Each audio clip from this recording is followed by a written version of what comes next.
વાંદરા અને બલાડી વાળી કહાની કહેવાનો મતલબ કે દૂધધારા ડેરીનું ઇલેક્શન હતું ને એમાં અમારા 4 અપક્ષ હતા. એમાં અમારા 3 જીતે છે. 3 જીતવાના છે. અમે એક ખાલી એનો ભોગ બન્યા છે.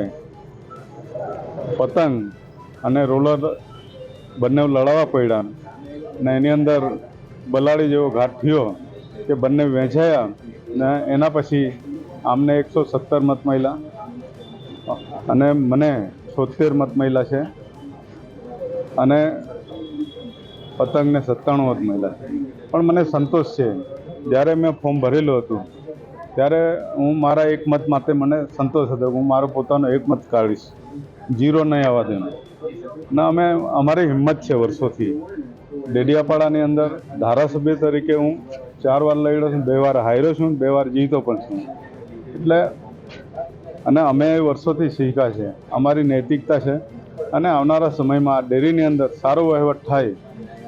અમારા 3 અપક્ષો અંદર ચૂંટાયા છે.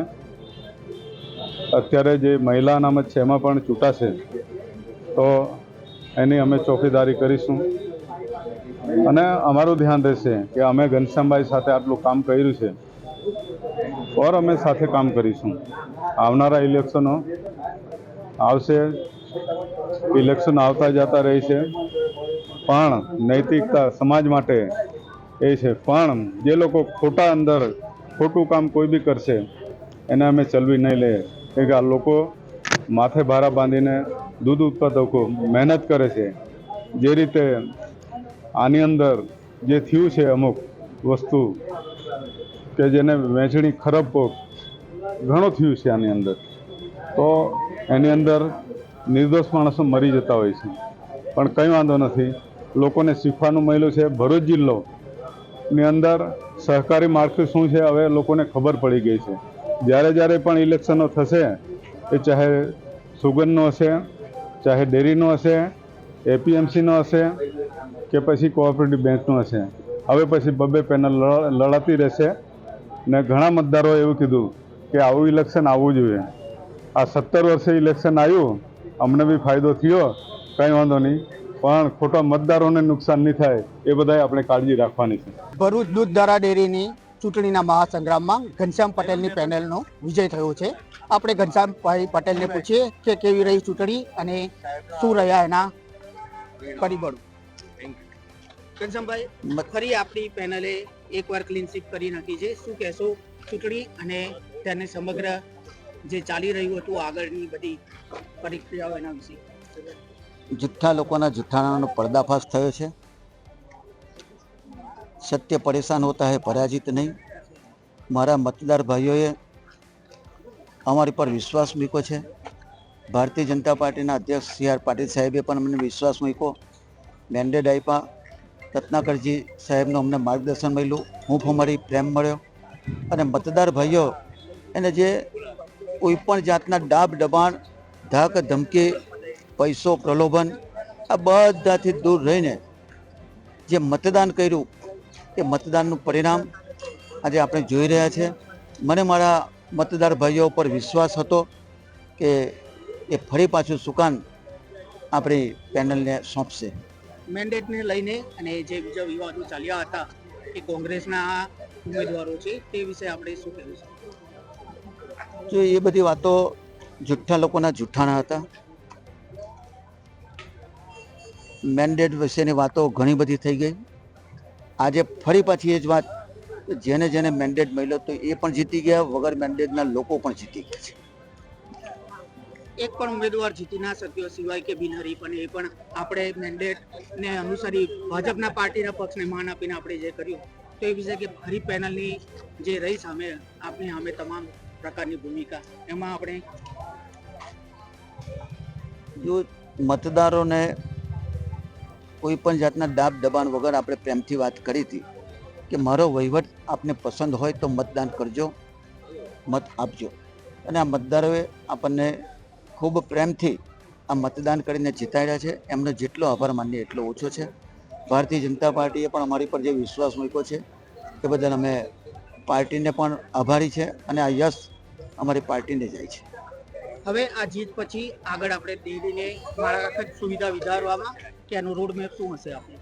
અમે બનાવેલા જ છે રોડ મેપ કે ભાઈ કયા વર્ષે કેટલું કામ કરવું, કયા પ્રકારની પ્રગતિ કરવી.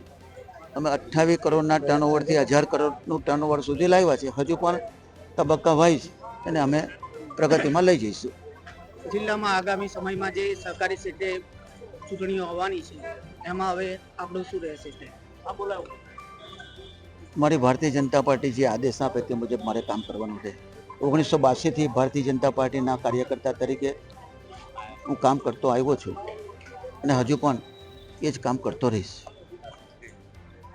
આપણી સાથે વાગરા બેઠક પરથી જીતેલા જે વાગરાના ધારાસભ્યનું જ ઘર છે એમાં સામેના એમના ઉમેદવારને 35 વર્ષથી જીતતા ઉમેદવારને હરાવીને જે જીત્યા છે એવા સંજયભાઈ પણ છે. આપણે એમની સાથે વાત કરીશું. સંજયભાઈ, તમારી જે જીત થઈ છે વાગરા જે ધારાસભ્યનું ઘર કહેવાય છે, તો એમાં કેવું રહ્યું પરિણામ ને કેવું રહ્યું ચૂંટણી? સાહેબ 17 વર્ષથી દૂધધારા ડેરીનો વહીવટ કરે છે. સાહેબનો વહીવટ ખૂબ સારો છે અને અમારા મતદારો સાથે સાહેબનો સીધો સંબંધ છે. એને લઈને મારી જોડે 13 મતદારો રહ્યા. એ લોકોનો તો સામ દામ દંડ ભેદ બધી નીતિ કરી, આખી બેંક કામે લાગી હતી. આખું સંગઠન એમની જોડે, અમારા ભારતીય જનતા પાર્ટીના સંગઠનના મહામંત્રી, એપીએમસીના ચેરમેન, તમામ લોકો એમની સાથે પક્ષ વિરોધી પ્રવૃત્તિ કરી છે. છતાંય સાહેબ પર વિશ્વાસ રાખીને મને 13 મતદારો અમારી મહેનતે આવ્યા. ત્યાંથી જ મને ખબર હતી કે ભાઈ સત્યનો વિજય થવાનો છે. સત્ય પરેશાન થાય પણ પરાજિત કોઈ દિવસ થતું નથી. ને અંતે તમે રિઝલ્ટ જોઈ જ લીધેલું છે. દૂધધારા ડેરીની ચૂંટણીમાં ઘનશ્યામભાઈ પટેલ સાથે ભરૂચમાં બેઠકો સંભાળનાર અને સ્ટ્રેટેજી બનાવનાર સાગરભાઈ પણ આપણી સાથે છે. તો આપણે એમની સાથે વાત કરીશું કેવી રહી ચૂંટણી અને એના પરિણામ. જો જે પરિણામ ભરૂચનું આવ્યું છે એ પહેલા દિવસથી જે સભાસદોનો વિશ્વાસ હતો એ મુજબનું આ પરિણામ છે અને ખૂબ સરસ આ જે મતદારોએ મતદાન કર્યું છે એ બદલ ખૂબ ખૂબ આભાર. અને જે 17 વર્ષનો વિશ્વાસ બરકરાર રાખ્યો છે અને એ વિશ્વાસ આવનારા સમયમાં પણ તૂટવા નહીં દઉં એવી મીડિયા દ્વારા ખાતરી આપું છું. બધા મતદારોનો ખૂબ ખૂબ આભાર. સાગરભાઈ, હવે આવનાર દિવસોમાં ભરૂચ ડિસ્ટ્રિક્ટ બેંકનું ઇલેક્શન પણ આવશે, તો તેમાં આપણું કેવી રીતનું સ્ટેન્ડ રહેશે હવે એ સરકારી ક્ષેત્રની ચૂંટણીમાં? ભારતીય જનતા પાર્ટી સાહેબ, ચેરમેન સાહેબ 1982-83થી ભારતીય જનતા પાર્ટીમાં છે. મારો જન્મ 1992 થયો ત્યારથી, એટલે હું તો જન્મ્યો ત્યારથી ભારતીય જનતા પાર્ટીમાં છું. એવું કહેતો પણ કોઈ એ નથી. ભારતીય જનતા પાર્ટી જે પણ આદેશ કરશે એ આદેશને અમે અનુસરી અને આમાં આગળ વધીશું. જંબુસર બેઠક પરથી ઘનશ્યામભાઈ પટેલની પેનલના ચંદ્રકાંતભાઈ પટેલ પણ વિજેતા થયા છે. શું કહેવું છે તેમનું પરિણામ વિશે જાણીએ. ચંદ્રકાંતભાઈ, કેવું રહ્યું ઇલેક્શન? અને આ ઇલેક્શનમાં જેમ સાહેબે કહ્યું કે ભાઈ સત્યનો કોઈ દિવસ પરાજય થતો નથી, એ રીતે અમારી બેઠક ઉપર અનેક પાર્ટીના કાર્યકરો, પ્રમુખ, મહામંત્રી રાત્રે અનેક જગ્યાઓ પર જતા હતા. મેન્ડેટ મળ્યા પછી પણ વિરોધમાં કામ કરતા હતા. પણ જે ઘનશ્યામભાઈ પટેલનો જે સીધો સભાસદો જોડે જે પરિચય છે અને અમારો પણ વ્યક્તિગત પરિચય છે, એના આધારે અમે આ ભારતીય જનતા પાર્ટીના મેન્ડેટ મળ્યા પછી અમે ભારતીય જનતા પાર્ટીમાં અમે ઉમેદવારી કરેલી અને જીતી અને આવી ગયા છે. ભરૂચ દૂધધારા ડેરીની ચૂંટણીમાં આજે પરિણામો આવી ગયા છે અને 17 વર્ષથી ડેરીની સુકાન સંભાળતા ઘનશ્યામભાઈ પટેલની પેનલે ફરી વ્હાઇટ વોશ કરી દીધો છે. 1000 કરોડના ટર્નઓવર ધરાવતી આ ડેરીની ચૂંટણીમાં 15 બેઠકો માટે મતદાન પ્રક્રિયા હાથ ધરાઈ હતી, જેમાંથી 1 બેઠક પહેલેથી બિનહરીફ થઈ હતી અને 14 બેઠકો માટે આજની ચૂંટણીમાં તમામ 14 બેઠકો પર ઘનશ્યામભાઈ પટેલની પેનલનો વિજય થયો છે. વર્ચસ્વ, અહમ, પ્રતિષ્ઠા અને પૈસાની આ ચૂંટણી સમગ્ર ગુજરાતમાં સહકારી ક્ષેત્રે ધ્યાન આકર્ષક બની હતી અને આમાં ભાજપ વર્સિસ ભાજપની ચૂંટણીમાં સહકારી ક્ષેત્રે ઘનશ્યામભાઈ પટેલે ચૂંટણીની પરિણામો બાદ નિવેદન આપ્યું છે કે પરિશ્રમ અને પુરુષાર્થ સાથે જ સત્યની જીત થઈ છે. વિક્કી જોશી, ગુજરાત તક, ભરૂચ.